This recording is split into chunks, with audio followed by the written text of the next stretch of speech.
रियासती वजीर तलसानी श्रीनिवास यादव ने रियासत के बीजेपी कायदीन को चैलेंज किया कि अगर उनमें हिम्मत हो तो वो बेरोजगारों की तायद में मिलियन मार्च दिल्ली में निकाल कर दिखाएं। उन्होंने कहा कि हर साल 2 करोड़ अफराद को मुलाजिमतें फराहम करने का वादा करते हुए नरेंद्र मोदी हुकूमत ने मुल्क की आवाम को धोखा दिया है। उन्होंने आज हैदराबाद के बागलिंगमपल्ली में बीआरएस के जलसे से खिताब करते हुए कहा कि मरकज की बीजेपी हुकूमत ने बेरोजगारों और गरीब तबकात के साथ किए गए एक भी वादे को पूरा नहीं किया।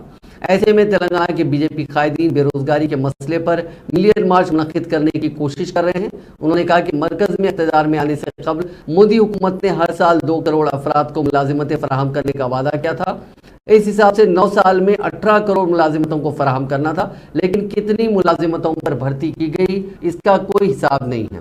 इसके बरक्स तेलंगाना में चंद्रशेखर राव हुकूमत ने इसी 9 साल के अरसे में सरकारी सतह पर 1,35,000 मुलाजिमतों पर तकर्रुरात किए और मजीद 90,000 मुलाजिमतों पर तकर्रुरात का अमल जारी है, जिसमें कई महकमों में तकर्रुरात का नोटिफिकेशन भी जारी हो गया। इसके अलावा खानगी सतह पर लाखों अफराद को रोजगार फराहम किया गया। उन्होंने कहा कि मरकजी वजीर किशन रेड्डी ने बहैसियत वजीर अब तक तेलंगाना और खुद उनके हल्के सिकंदराबाद की तरक्की के लिए कितने फंड्स मरकज से हासिल किए हैं उसकी तफसीलात अवाम के सामने पेश करें।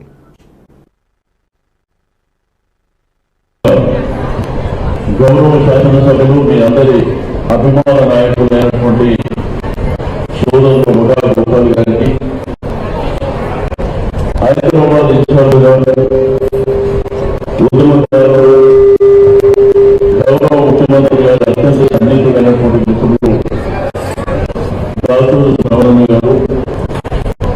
అదేవిధంగా రాష్ట్ర కార్మిక లోకానికి రాష్ట్రంలో ఉన్నటువంటి కార్మికుల పట్ల నిరంతర పోరాటం చేస్తున్నటువంటి మిత్రులు రాంబాబు యాదవ్ గారికి, రామనగర్ మాజీ కార్పొరేటర్ శ్రీనివాస్ రెడ్డి గారు,